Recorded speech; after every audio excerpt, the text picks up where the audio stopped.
10 days. 10 days, and we will not be talking about preseason. We will be talking about regular season because talking preseason right now, besides match one, is real difficult to do when you're relying on sending Tyler to another state Right. or or hoping that Atlanta United updates us on their Twitter feed. Yeah. How's it going? Good, Tommy. How are you? 10 more days. Well, Crazy to think about. American football is over now. So I will ask Yes. you before we get in the preseason, what did you do for the Super Bowl? I watched it with my wife, and it was boring. And we had fun, obviously, watching the game. But yeah, I wish the commercials were a little bit better too. They sucked. I did like the Dunkin' commercial with Affleck. I did like that. And all the 80s and 90s sitcom stars. Um, I did like the Raisin Bran commercial too, but other than that, it's kind of boring. I feel like they've been boring over the past couple of years, don't you think? The commercials. Yeah. Well, AI does a lot with it. I think AI is ruining a lot of it. And I'll They're tell like you, the 7 Jurassic AI Park. commercials, by the way. Oh, absolutely. And like I saw that the Jurassic Park commercial really Yeah, upset me because it's like back in the day when you used to show those, it'd be like they would show the actor what they look like, and they right. might look real old, but that's the part of life. You get old, get Yeah. wrinkles, you get grays. We got them all over the place. And the way that they made them so creepy, like they're like the I main know. Dr. Uh Grant Allen. Yeah. The reason why I know that is because my best friend named his son after him. Yeah. They the it just looked like it just show me what he looks like now. I don't No. care. You don't have to make it look like it's from the 90s. Just make it so that it doesn't creep me out and give me nightmares at night. But that's what it did. But we didn't talk about one thing. What? Did you like the halftime show? I mean, yeah, I did. I liked it. What about you? I didn't mind it. I mean, I know people like didn't watch it for whatever reason, but I didn't mind it. Oh, I see. I absolutely I enjoyed it a lot. Yeah. One because I forgot Ricky Martin existed. Yeah. I forgot Ricky Martin existed. And man, that guy. I mean, that was an AI on him. The No, guy it's not. still ripped. I mean, looked fantastic. But the first time I heard Bad Bunny, I actually remember, and it was in an Atlanta United tailgate, and I remember Uh-huh. actually pulling up on my phone, hitting sound, whatever it was, and to pull it up to see what it is, and I was like, "Oh, this is great." Then I saw him in WWE. Yeah. He did a bunch of matches in WWE, but like the whole thing was just like a story. It was a story. It was going through. I had no idea what was going on at sometimes. Yeah. That was okay. I just remember like screaming at I was like, "Oh, Lady Gaga, Jessica Alba was there." Yeah. I forgot Jessica Alba existed. I don't think she's been in anything forever. So yeah, it was a good time. But now that football's over. Now Mhm. we're transitioning. So today we're going to talk a little bit about the preseason Yeah. from what we know. And we've got Tyler's unable to make it today, but he sent us a video from the airport. He seemed He's very here in stressed spirit. about it, very stressed about it, but he got it done. And then we're going to talk about the kit Yeah. because the common theme that I've seen about the kit is that it is the best away kit that Atlanta United has had. And Yeah. I have not seen one negative thing about this kit since it's come out yesterday. Outside of it's too expensive. Well, that's But absolutely it's from every an year aesthetic it's like 5 standpoint. bucks up, Yeah. 5 bucks up. It feels like it's going up. And like Yeah. I don't know, it took a little while for it to even like show up on the shop too. Yeah. Um it did that. They were and like they're not selling usually they're like they sell the shorts immediately too. They weren't even selling the shorts.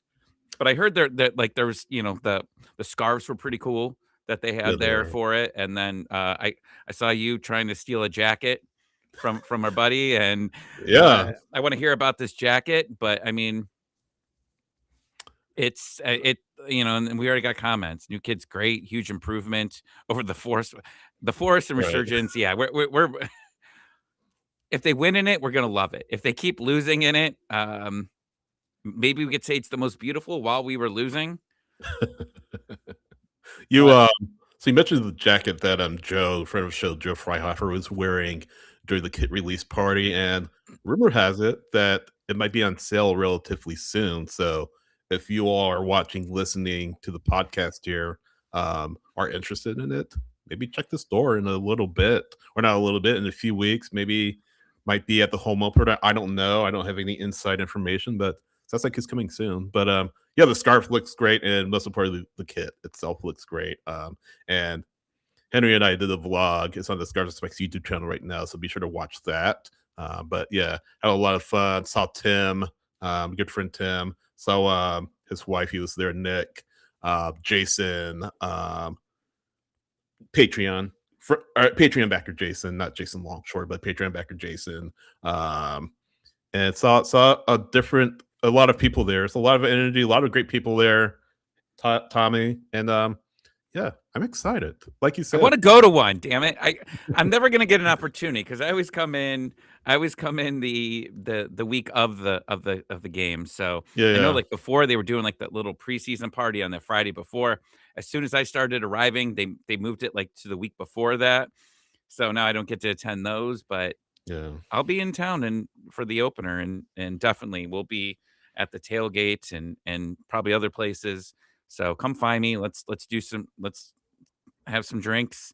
No shots though. I think that killed me last year.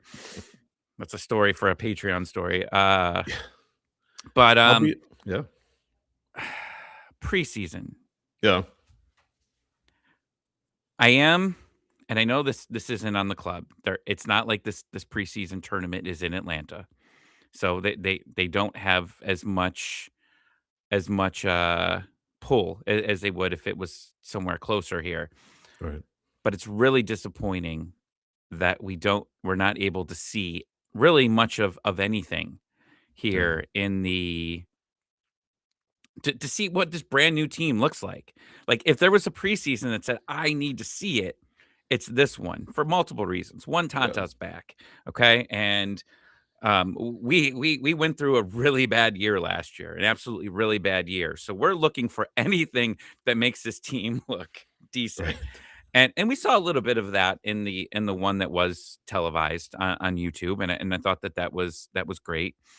But now we get to these 2 matches, and really what I took out of the first one, and which wasn't much, was basically that Latte Lost scored, yeah, which that in itself is like, okay, that's a good sign here. How many goals did he score last season? Was it 7? 7, 6, I 7. think I'm legitimately asking. That was an I inverted was I six, wasn't seven. By the sure. I wasn't way. sure if that was what you were trying there. But seeing any positive signs from him is fantastic. And then the other part is what I said last week is when I heard hit, I got a little nervous. Hmm, Now that's just the Atlanta sports fan in me because everything went on with the Falcons over the weekend. People are like, "This is the most cursed franchise of all time." can't I have am anything broken nice. from all the Atlanta sports. All the Atlanta sports have broken me. So I hear hip and I'm like, "Oh no." Like this better not be something that's lingering here. I know my hip hurts every morning when I get out of bed, but I he scores he scores over the weekend, and spoiler, 2 Hmm, things basically that we got out of the second preseason game. And sorry, let me finish with the first one. So it ends up as a draw, 1-1, and then we lose in penalties. yeah. Okay. But today, we were pretty exclusive on Scarves and Spikes because Tyler found his cowboy hat, found his boots, went over Not literally. Texas, and was able to watch the game and live tweeted throughout it, which was the best that we could get right now. Barring a live stream, Well, yeah, but that's not happening. So this right? this this is literally all we got. So, surprise, we're actually sending you, Sydney, back there. You're going there to do the I 3rd am. game. Yeah, so look, if we win the Texas Roadhouse, Open World Cup Galazzo, Yeah. whatever. Extravaganza.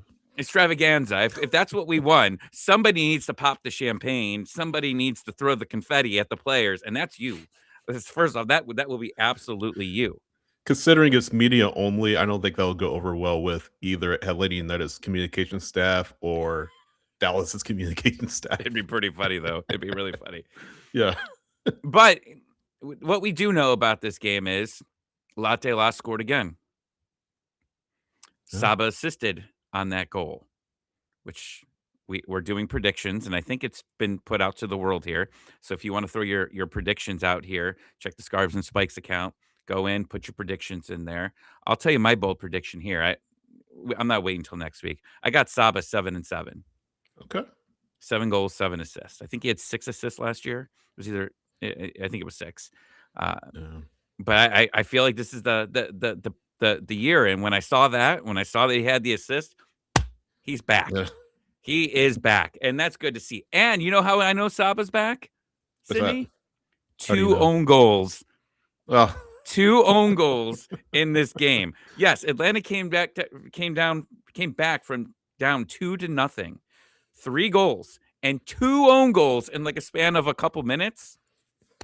Saba was there. His energy, because he created he made this happen. Yeah, he's created his own, own goals last year. I think 2 of them he made there, and look what happened. Yeah. 2 own goals and then a Saba assist. This was the Saba game that we were looking for. Exactly. And that's preseason. And like the analysis that you could give on a preseason game that you can't watch is just so hard. But we do have a video. Do we go to the video now? I don't know what other analysis we have here. Before we do, I was talking to somebody at the kit release. Bart, president of Atlanta American Outlaws, friend of the show. He was talking about preseason and all that, and yeah, we just kind of like, hey, preseason is what it is. Preseason doesn't matter in the grand scheme of things. That being said, it's true, but you don't want to like if you see positive things, you celebrate them, right? And Latte Lot, scoring twice in the preseason is good. Obviously, does that translate over to the regular season? Is the big question. And we joke about Saba. Can Saba find a spark? Moranchuk, we don't know about Moranchuk. Still day to day, so hopefully that gets resolved sooner rather than later. 10 days. Still waiting for all 3D. Yeah, still waiting for all 3DPs to be in the pitch at the same time. Yeah, that's a little caveat there, but it is good to see things progressing so far in a positive manner, I guess. You don't want to go down 2-0 because that's obviously tough to come back from 2-0, but Atlanta United did it. Tommy, like you were saying, on the back of 2 own goals, and 3-2 over Red Bull New York. Michael Bradley's Red Bull New York, by the way. But Tyler was there. Tyler was at Toyota Stadium in Frisco, and he can't be with us because as we're recording this, as we're broadcasting this, he is on the flight back to the Atlanta area. But he has an update on what he saw, just his analysis on what he saw. So we'll hear from him, and then when we come back, we'll talk about it in depth and switch over to the kit release. So shall we play Tyler's comments? Hit it, Tommy. What's going on, guys? This is probably going to be one of the strangest match updates we've ever done on the show, but I'm going to be flying home at the time the show is airing, so we wanted to be able to give you guys an update, just kind of like how the game went, how everything happened out here in Dallas between Atlanta and Red Bull. So I'm going to try to kind of give you guys the Cliff's Notes version, take you through kind of everything that happened. The guys, well, I'm sure we'll talk about the lineups. It's kind of a mixture. Obviously, Atlanta didn't have any DPs on the pitch in the first half. Alexi's still day-to-day, so he's just out for, kind of a mild injury. And the Rebels, they had Forsberg out there. They had, a handful of players that you kind of expect to see starting, but more so in the attack than in their defense. Whereas Atlanta, they threw out Stian and Mihai, so that's probably one of your starting center back pairings. But you had young guys there. You had Will Riley, you had Luke Brennan, you had Cayman Toga. She's not young, but you had one of your backup strikers up there, and then of course you had the trialist that everybody's been talking about, who we will not name until he can be named. But I will say the trialist did very well. Luke Brennan did very well, especially the first 25 minutes. Though when I talked to him after, he was not pleased with his performance. Not at all. He was like, I'm not happy with the way that I played. And when I talked to him about it, I said, the first 25 minutes, he was the most aggressive player on the pitch by far, and it's not even close. Taking on guys 1v1, not afraid to get into the box, to try to get around guys. He was linking up with Cayman Togashi very well, with the trialist on the other side of the pitch very well, and with Tristan Miyamba, who I'll talk about in a minute. But they all kind of combined very well in most of the first half. But Luke, man, I thought he was lights out. And then the momentum kind of started to flip. Red Bulls scored a dinky goal that it's one of those that you look back and you say, all right, you can't take a lot out of it. It came off of, kind of just one of those moments where the ball gets bobbled around and it just kind of finds the wrong side of the back of the net. So, but it did put Atlanta on their heels, because now they've got to chase the game a little bit. And you kind of saw Luke and Togashi and Miyamba kind of take a step back a little bit. And I think they were trying to play a little more carefully. And the Red Bulls started to really do their press the way that they're kind of known for, and it created some problems. And then that's ultimately what led to the second goal. So the second goal, 100%. I mean, Atlanta got beat. Red Bulls did their thing, and it was a very good goal. But it was that kind of game state that was very interesting to watch, because, like I said, the first 25 minutes, Luke Brennan was probably the best player on the pitch. And that's saying something. So very impressive, very responsible when I talked to him after the match too, though. And I'll have the quotes and article up, hopefully by the time y'all watch this, over on scarversusbucks.com. But he kind of just, he was very, very critical of himself. And I talked to him about, kind of like what Tata is having him focus on, and what he's kind of being held responsible for. And he said, they want me to be just an out-and-out winger. Just take guys on. Don't be afraid. And you saw it today. Like I said, I thought he did a very, very good job for most of the first half. But the other one that really surprised me, and he had a really good game against Lexington that we saw, was Tristan Miyamba. Tristan Miyamba was, along with the midfield trio of Thomas Jakob and Will Riley, they were very dynamic. It was interesting to see, because most of the time in the attack, Miyamba was the catalyst that would actually spring the attack forward. He was very forward-facing. He was making it a point to really try to set loose in the first half, Togashi, Brennan, trialist, and make things happen. And it was good to see. And you could tell he looked comfortable in that role. But even in the moments when he wasn't the one that was trying to spring an attack, if, let's say, Will Riley stepped forward, or even Jakob stepped forward, the discipline between the midfielders was really neat to see, because there was never really a moment, except for really on the second Red Bulls goal, where anybody got caught out of position. They were very disciplined in trying to get back to help defend when needed, or when an attack is going forward, then Atlanta has numbers forward, not overcommitting. And so those couple of midfielders that didn't really spring the attack, the ones that weren't higher up the pitch, they would pump the brakes and they would go mark a man and make sure that they couldn't get hit going the other way. But again, that second Red Bulls goal, it was a good one. It was one of those, you just got to tip your hat and say, all right, cool, learn from it, move on. So that was kind of the story of the first half. The momentum switched about at the 30th minute, and Atlanta, they were struggling in the final 15 and just really couldn't get anything going. And it was like night and day. After that first goal, it really opened them up. They had to try to do something extra, and they just couldn't catch a break. I mean, before that, um,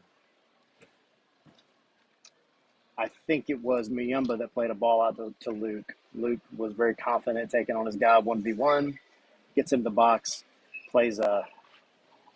I didn't ask him if it was a shot or a cross, but it was a shot, and Togashi gets on the end of it, heads it in, and they called it back offside. I don't think it was offside. Chatting with uh, the comms guys that were there, we don't think it was offside, but it is what it is. Um, so the good news is in that first half, I mean, Atlanta created opportunities. It wasn't like they were just stagnant. They had an identity. You could tell what they were trying to do. It was actually very refreshing to see because that's now 180 minutes of soccer. Well, at the time, a little less than that. But you saw you're seeing what they want to do. And it's not like you're going into each game watching them or each half watching them and when you have different players on the field, they just look like a different team. This is not that. They look like they all are on the same page. They all look like they have chemistry, and it's really, really good to see. So going to the half, down 2-0, come out of the half, and Red Bulls make a full-on, I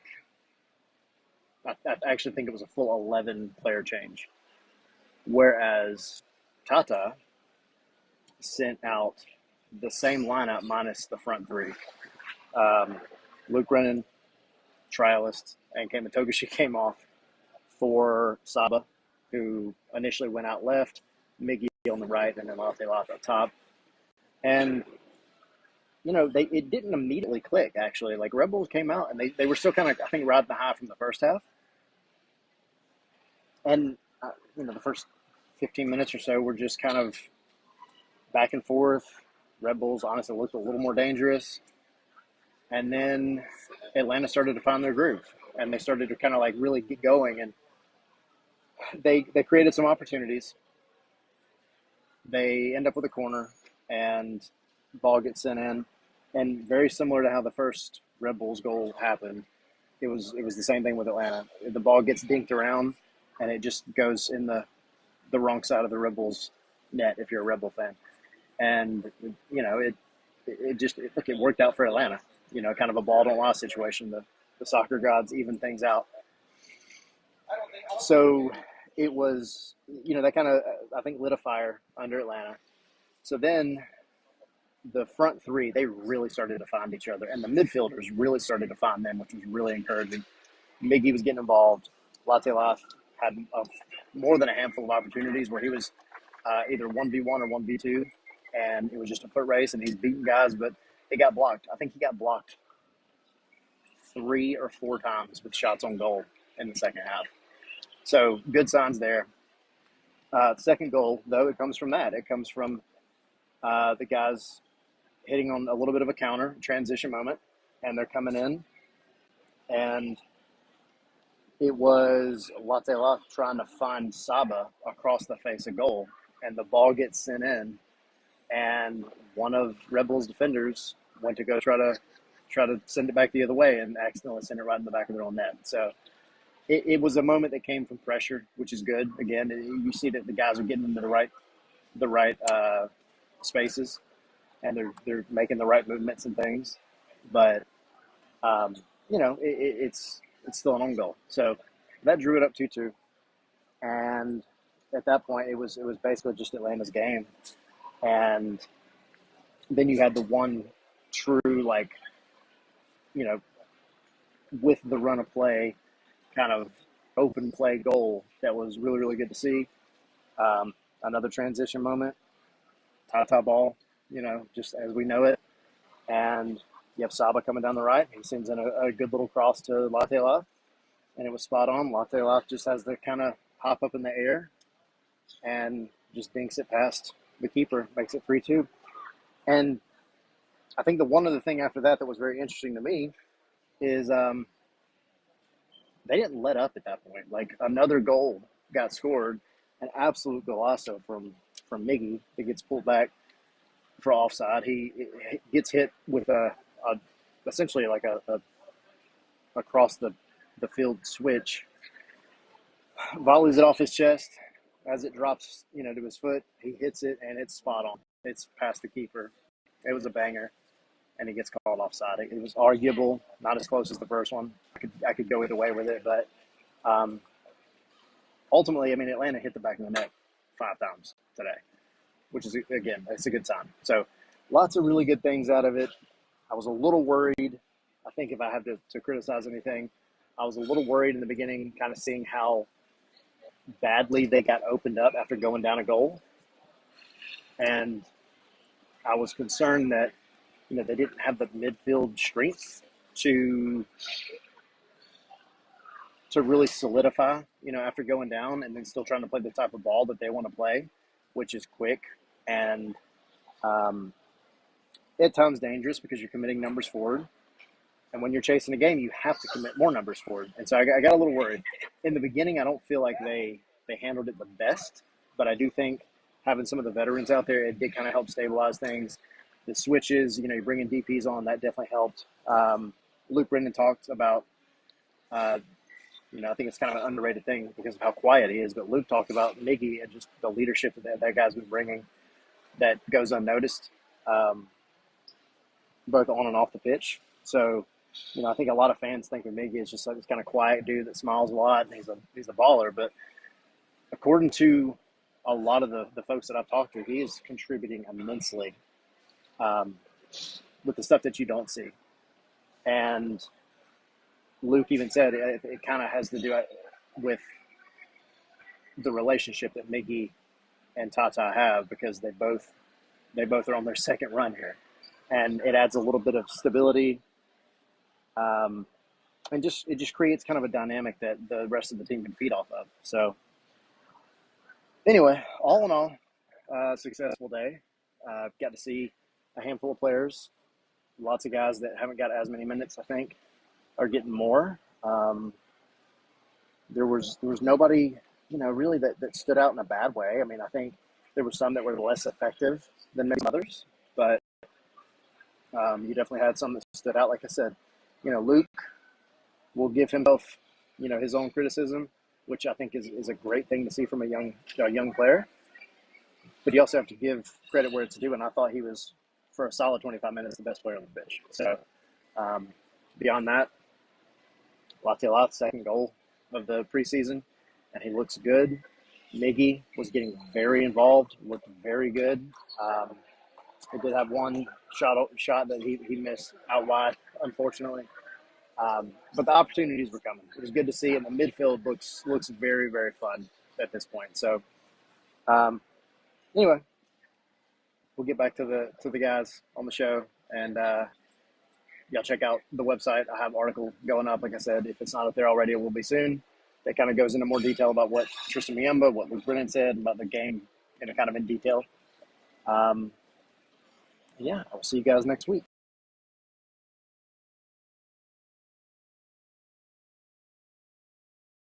All right. They're with us as Henry joins us. Hi, guys. What's up?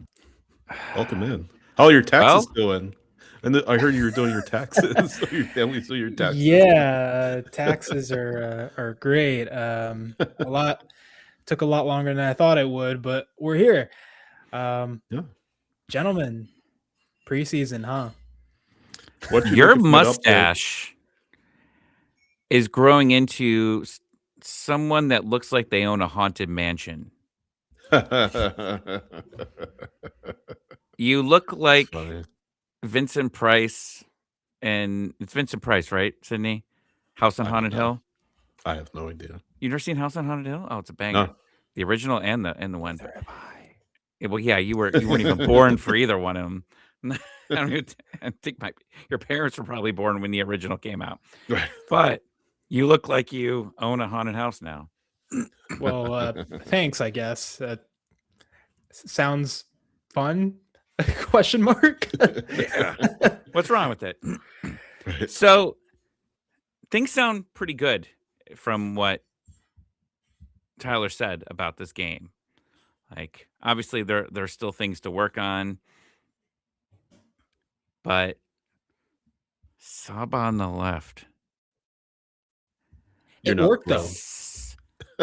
Because he drifted to the right per Yeah. the guy on the internet. And what he Tommy, said, I didn't see it, but I believe him. Tommy, my pal, you got to listen here. We are in the age of Tata Martino. And in the Yes. age of Tata Martino, players are not bound by the limits of positions. They are not restricted to playing left wing or right wing or whatever they are playing. It is purely based on vibes. Like they I'm will they gonna will kick you go out of they will this. go I'm where they are gonna- needed. I'm gonna kick you So out. if he is Positionless needed on football. the right, he'll go to the right. He'll drift just like Miggy drifts, and we're gonna be all the better for it.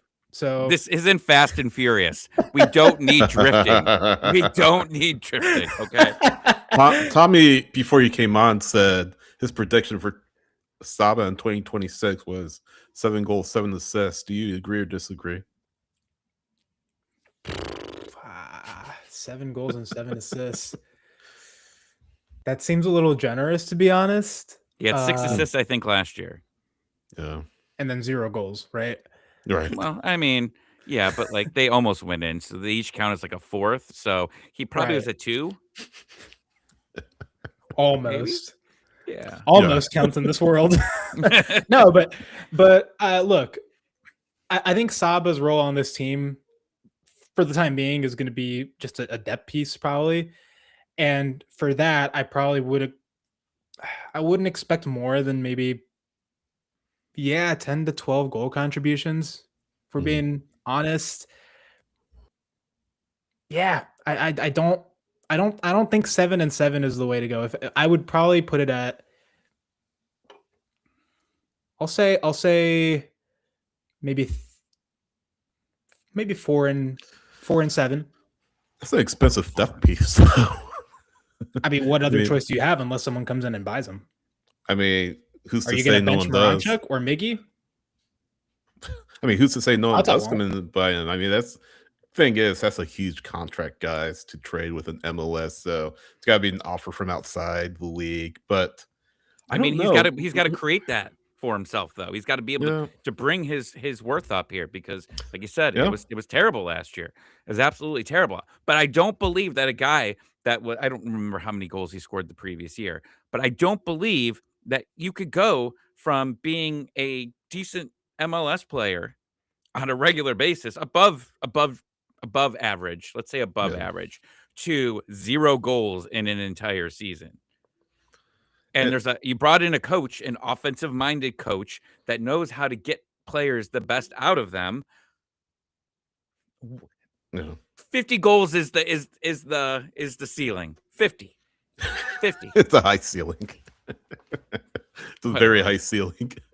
Sure. No, but I mean, we talk about Tata coming in and just his presence can help elevate the play of players. And I feel like Saba's come up a lot in these discussions. I'd imagine Kentucky Williamba maybe coming up in these discussions, even though he's not a forward. Moranchuk, who I'm not super worried, but I'm a little concerned about because his fitness. I don't know what his fitness looks like going into the season. Like you said, Tommy, 10 days until the regular season. But yeah, that's it's a lot of good. It sounds like, or not a lot of good, but some good. But again, like I said, the caveat is it's preseason, so I don't know. You have to take some of these things with a grain of salt.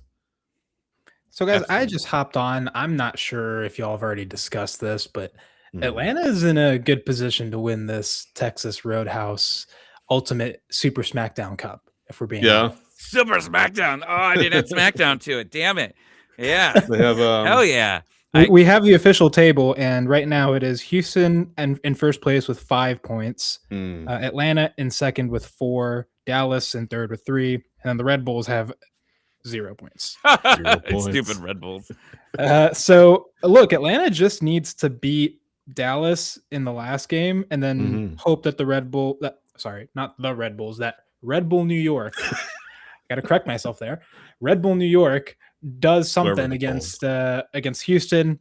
As long as they do not win, Atlanta with a win clinches the Cup, guys, and officially we will be so back. We will be at a Texas Roadhouse somewhere celebrating this momentous win for Atlanta United.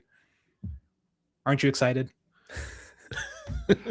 I wrote about it in my dream journal like every day this week. There's just little hearts, just thinking like I've already picked out my steak. I'm gonna pick out my cut. Oh, it'll be the best episode and worst episode. Like Sydney's gonna be watching that entire thing and just going, "Why are we doing this?" And when they sing me "Happy Birthday" why are you calling me out? on the horse, because I see how you judge me with looks sometimes, and I'm doing real judge you. stupid things. No, it's not judging. It's just like he shouldn't have shown up to work today. I am very excited. I am excited, but I will tell you what I'm not excited about.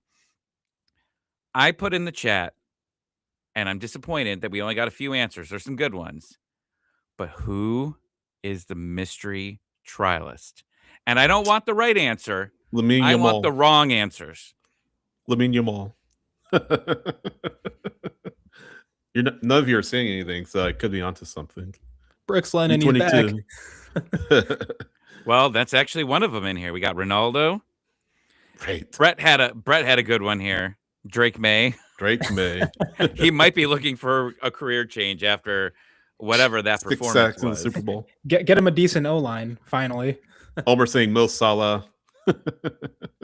Yeah, we got Brooks Lennon. I mean, it just might be Henry's mustache. It might be Henry with the mustache. You never know, man. We'll see. Apparently, Trialist is doing very well in this game. So yeah, that's encouraging. Well, then that could be Miguel Berry. Or it could be friend of the show, Jurgen Damm. The dreams, fellas. Yeah. The dreams. You could dream whatever you want this trialist to be until we can announce it whenever. Do you remember that game, the preseason game? It was like 2 years ago, like streaming online. I remember Mike and Jason, like they had like 5 trialists. And making them listen to it, it was like, all right, trialist number 1 passes it to trialist number 2. It was the most embarrassing preseason game I have ever watched of any sport ever. And I've watched some real bad preseason for weird sports. We got some more. We got Neymar. If it was Neymar, he would have been injured coming out of the locker room. So I don't think it's right. Braun Breaker. He just had surgery, so I don't think it's him. Ray Morris. Almada is payment for Almada. See, this is what I was hoping for. This is what I was. Everyone stepped it up. John Texter, who's been put into service for not paying. Yeah. Guys, that's our new kit out. And Henry and I were at the kit release, and it's pretty cool. What do you think, Tommy? 96 kit. Spirit of 96. What do you think when you saw it? What are your first impressions when you saw the Spirit of 96 kit? I liked it. I like it. I liked it a lot. Yeah. Here, I mean it's sharp, and when you're looking at either a third kit or you're a weight one, basically, like you're looking for a little bit of creativity. And I thought that this was very creative. Now, I think it's safe to say that the kit that I have, the green one, was either a prototype for this or is maybe just a kit that they were going to put into production and they didn't. Maybe they didn't sell enough kits that year to get the technical 3 or the third, alternate kit, because I know that was one of the requirements that they had there for a while. But this is great, like especially with, every team wants to have a theme to what it is, and obviously a huge moment for Atlanta. The video that they showed on YouTube was absolutely amazing, cool. And I want to hear from you guys though, just a little bit about like what they did, like how they decorated the entire place, obviously for the theme of the Olympics and everything, because if there's one thing Atlanta does great, consistently, they do a lot of things great, but this is consistent, is they know how to throw a kit party. Oh, The yes. gold Yeah. room. I remember the gold, like that kit was the worst kit that this team has ever had. I hate the gold kit. I'm glad that we really never got to watch it on the field because of COVID. COVID saved us Right. from one thing, and it was the gold kit. But the King's kit, whatever stupid thing was. But that room, I wanted to go into that room of gold, and I wanted to McDuck it. Just go in and just like you know what I'm saying. Yeah, see again, Yeah. you're not old enough to know about Scrooge McDuck there, sir. No, But I I just wanted actually to go know. in I and start. actually know Scrooge McDuck. So joke's on you. I wanted to do that. But these guys know how to throw a party. So how was the Yeah. party? Dude, it was lit, like for Yeah. real. We got there a little earlier as media. They let us in like 30 minutes earlier than most other folks, just so we could get set up and familiarize with the place. But I'd never been there at the Delta Flight Museum. Sydney, you told me you hadn't been there Right. either. It's a really cool little spot. They've got all these kind of airplanes, and it's what you'd expect for a flight museum. So very historic and really cool. They decorated it with several like Atlanta United logos and kind of these posters and stuff with uh, the stylized metal emblem Yeah. that you see on the kit, right? So kind of that gold metal that you see on the walls and stuff like that. The actual room where they did the kit release, it was actually a fairly small room. I'm surprised that everyone that was there actually fit because it was Right. a large amount of people. But yeah, we were all in there, and it was a party, man. People were excited. Mhm.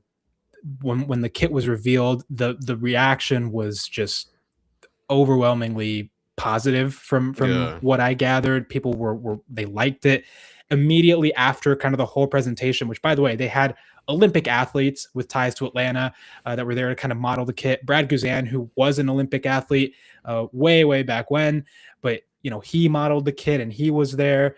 Yeah. But then after the whole event kind of presentation ended, they opened up a shop in the back and you could literally go Right. and buy your kit. And dude, the line people went immediately. And we were talking to some folks from our Discord. Shout out to Nick, shout out to Tim, who we ran into kind of afterwards, and they liked it, right? And Yeah. and we got to see it up close too. And I can say from my opinion, Sydney, I don't know what you think, but in person it looks even better than just seeing pictures of it. So I'm really excited to see them play with this kid. I think it's going to be awesome. Yeah. And like I said earlier, toward the top of the show, we have a vlog, Henry, that I did on the Scars and Spikes YouTube channel. So go there, check it out. Be sure to hit the like button as you do. By the way, if you're watching us on YouTube, please like and subscribe and share our content.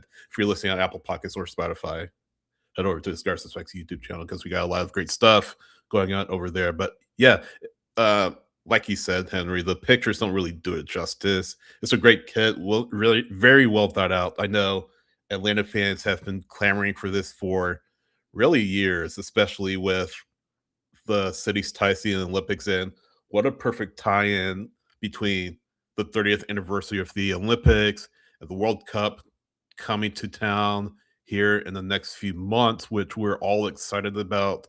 What a great tie in between those two pivotal events for the city of Atlanta. So I don't have any doubt that this kit will be in very high demand. And the other stuff around it, it looks great as well. I mentioned the scarf earlier. The scarf looks great, but great event down at the Delta Flight Museum. I saw Lady United post on social media that over 900 people were at the event, and yeah, just very well put on. Fact that it was in Heapville near the airport, maybe a little bit difficult for some folks to get to, depending on what part of town they lived in. But yeah, great event, and hopefully, as I said on the vlog, hopefully a lot of wins to come in the kit. Dude, That's and what's also important. really quick side Yeah. note, because it was mentioned here. Hunter Dove kind of mentioned it. Joe Freihofer, who's kind of the bilingual host for Atlanta United, he does a great job at the games, and also he emceed this event and he did a great job. But he was modeling a jacket that was kind of part of this new Spirit of '96 merch line, and it was kind of based off of the Olympic jacket, right? That has kind of like the green design and the gold kind of swooshes. It has kind of that flair. And dude, I like that jacket so much. Pretty I wish sharp. I had a picture of it. Pretty sharp. And I kind of said earlier, rumor has it's going to be on sale relatively soon. I don't know when, but yeah, be on the lookout for it. The kit definitely will be online. It'll be in the team store, I'm sure, in short order, but it's really great. And I think it's going to be a very popular kit for Atlanta United. And yeah, I just got to win in the kit is the biggest thing, guys. So Yeah, winning on the road is not easy in MLS at all. Someone asked, someone was asking, I think, for advice on what size jersey. If you can, just try it on. Just try it on. Yeah. Don't trust it. I actually put last year's on yesterday before I ordered mine, and I was like, all right, I don't know how many pounds in Cleveland. You gain a lot of pounds in the winter. It was 7 pounds. Don't judge me. But it still fit. It still fit okay. And then I got on the treadmill this morning, and I'm guaranteeing that it'll fit when it arrives. So that's Yeah. that's all that matters. But yeah, the merch should be fantastic for this. And I if a jacket, a hat, a different color hat, I think would be pretty cool too. So yeah, Yeah. it's exciting. And I saw some people complaining online, and I will admit I did this last year. It said that like the kit would not arrive for like 3 to 4 weeks. The 3-4 weeks for it to arrive. It ended up showing like it said that, but it showed up like in a week from there. So honestly, ours is actually better than other teams. The crew, when you log on theirs, if you're not getting it customized, it said it wasn't coming until like the middle of March middle of Wow. March. While this one, I think it said it was going to leave in like seven days or whatever like that. So, who knows? But you'll get it soon. No, Ben Wright, friend of the show, Ben Wright from 615 Soccer.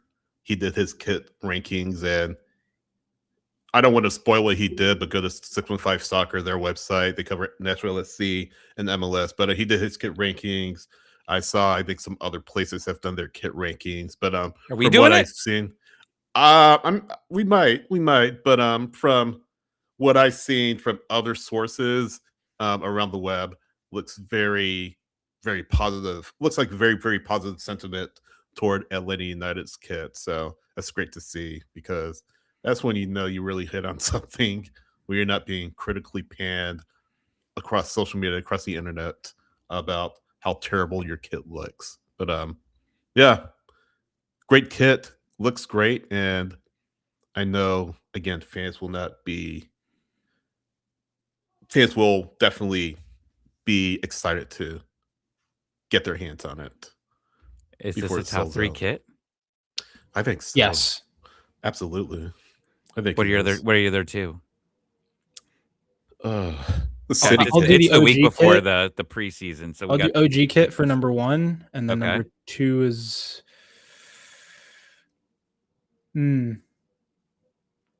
I'll say number 2 is the 17s kit, because I just like it was so clean. Yeah. And then this is 3. Definitely top 3.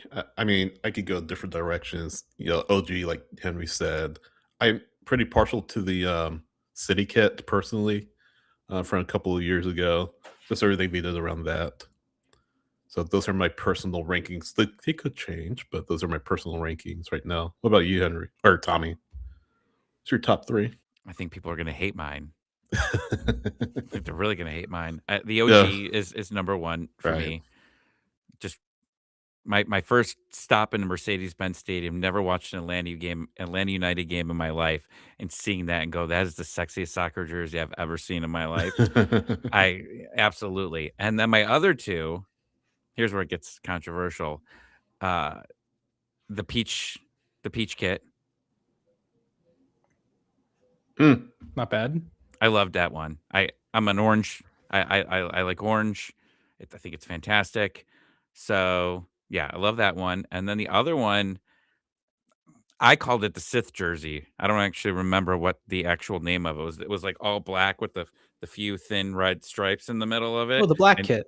The Blivik. Oh yeah, the original name of that. I love that one. I just like I liked it. That was black with just some red stripes in there, and Mhm.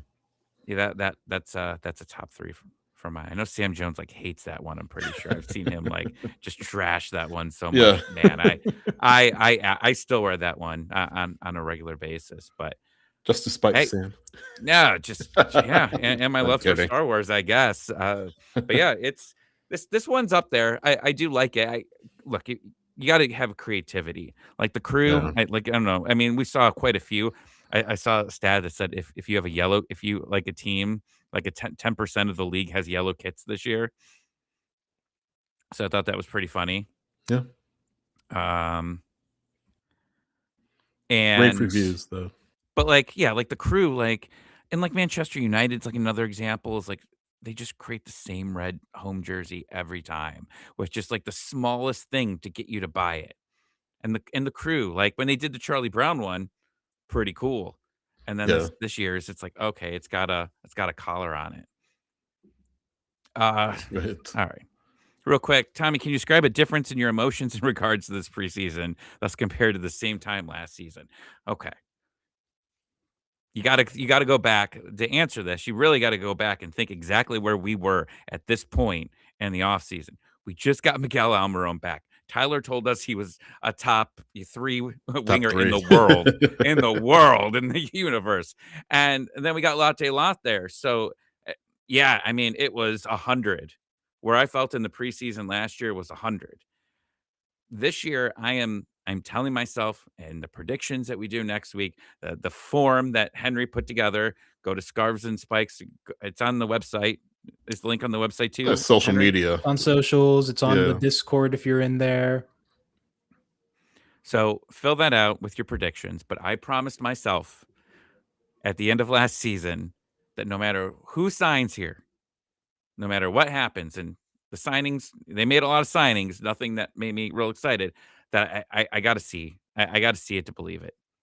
At this point, I need the DPs to do something, and That's fair. Alexi needs to be able to hopefully get healthy in 10 days. We need you need all 3 of your DPs to produce, and I will praise Tata to the moon if he could get these 3 specifically to be consistent here, creating goals, winning games. That would be fantastic.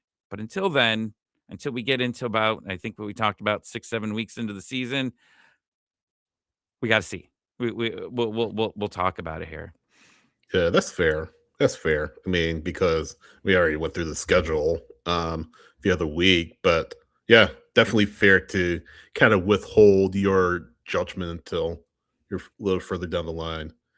If we were to judge Atlanta United by the win against Montreal, I feel like they'd be MLS Cup champions or something like that. But we all know how things kind of bottom out from there. But man, that stadium was rocking that day. When they beat Montreal, that place was rocking. So that, I mean, we all get overly excited about what the season could be here, and 10 days away, you're going to see them in Cincinnati, see what they are able to do there, and then move on to San Jose, and then come home. Yeah. Come home and see what happens. And just a real quick reminder, I'll be at the Cincinnati game covering it for Scarves and Spikes. So if you're going, let me know. Let me know. Love to catch up. Love to say hello. Maybe get your predictions of the match. But yeah, that should be interesting. And then after that, San Jose, talked to a couple of people who are going to that match out west at PayPal Park. So that's a 7:30 kickoff, guys, by the way, not a 10:30 kickoff. So that's good news on that. And then, yeah, you're at home for the next 4 matches. So, guys, it's coming quick. And Tommy, like you said, we'll have our prediction show next week. Monday, MLS Monday is back, 9 p.m. Eastern time. We'll have Fabian Renko from Kickbase. He's joining us, and he's going to talk about, I'm sure, his takes on the MLS season, what's coming up. So, join us 9 p.m. Eastern time on Monday on YouTube. We'll be talking about, of course, the league, maybe give you our predictions as well. And then next week, as Tommy said, our Atlanta United prediction show. So exciting times, guys. It feels like this preseason has kind of flown by, but we're nearly at the end. Of course, any signings, any player transactions, we will let you know. We'll have our takes on that. But Don't get your what are you hopes up. thinking? Don't get your hopes Don't up. get your hopes Tommy up. says. But if it happens, we'll be with you. Now, Big here's if. the infomercial part of this. Mm-hmm. If you like, if you don't, if you're someone like me and that's in Ohio, or you just like that, you don't have anyone to talk Atlanta United with, or you just like being part of a huge community, come join the Discord and come join Patreon. We do a lot of fun stuff on there. We do mailbags, we do watch-alongs, which are awesome. Probably one of the most fun things that we do, and the Discord, we're always having conversations. I go into meetings sometimes and I come back and there's 100 messages in there. You can turn off the alerts, don't worry. But we also do some fun stuff. There's a bunch of us that play Call of Duty on there. You can talk about any sport. I'm starting to do some Falcon stuff as the year progresses through that. I'm not going to do one about the James Pierce arrest, but that's for another day. But yeah, it's fun. It is fun. It helps us out to do everything that we're trying to do throughout the year. So come hang out with us. It's a lot of fun. Patreon.com/Scarves and Spikes. Yeah, we don't have an OnlyFans, but I'm trying to talk Henry into it. Dear God, I'm trying to, but he won't let me. He's been trying for a while. With that said, I think that is all we have. Next week's the big one. Yeah, that's where we're just a few days away from the season. Maybe we can get an MLS person on here. You'll see. Maybe. Yeah. Maybe. We'll work on it. But until then, yeah. Have a magical week. This is the last week. And then on Monday, when you wake up in the morning, you could say it's match week. Exactly. And that's what we want. So it's almost here. Almost here. And let's win that Texas Roadhouse Open Cup SmackDown trophy. Hit the music. Well, before I do that, Tommy, where are you on social media? Texas Roadhouse. They're not active on their account. I'm taking over the account. I've been checking all the time. I'm Texas Roadhouse now. Also, Tommy ATL 96. Sure. Henry, where are you on social media? At HA Higita on Twitter and Blue Sky, and then at HA_Higita on Instagram. Sid H. Soccer on Instagram and Threads. I did that in the wrong order. SH Right on X, SH Right on Blue Sky. Follow us collectively, follow the show. Twitter.com, or not Twitter. Scarves to letter and Spikes on X. Scarvesandspikes.com on Blue Sky. Scarves and Spikes, Instagram and Threads. Facebook.com/Scarves and Spikes. Again, like, subscribe, share our content on YouTube. Let us know how you're watching the show, when you're watching the show. Leave a comment. We'd love to hear from you. Of course, listen on Apple Podcasts or Spotify. Leave a review. Leave us 5 stars. We really do appreciate it in advance. And we will see you next time.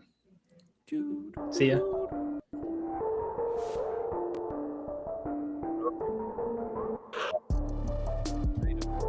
It almost looked like there. You can't hear me, right? Well, I got the last part. Oh, it looked like you were like a Fortnite pose when you did that. You were like, and then you just stopped. It was like you stopped in time. I don't know if that was the camera or it was just you, but I mean it was legit, man. It was legit. You're doing growing up in front of all of us. Sorry I talked so much today. It's my first time being healthy in like 45 days. And you're for DL. I can't talk like for more than 10 minutes or like 10 seconds without coughing for like a month. So yeah, I just wasn't going to shut up today. I needed to get it all out. So I'll go back to being quiet next week. Good. Maybe. You don't need to be quiet. I don't know what these predictions next week. I think they're going to be all over the board. And guys, we were so bad last year. It's just like Atlanta United. The only way is up.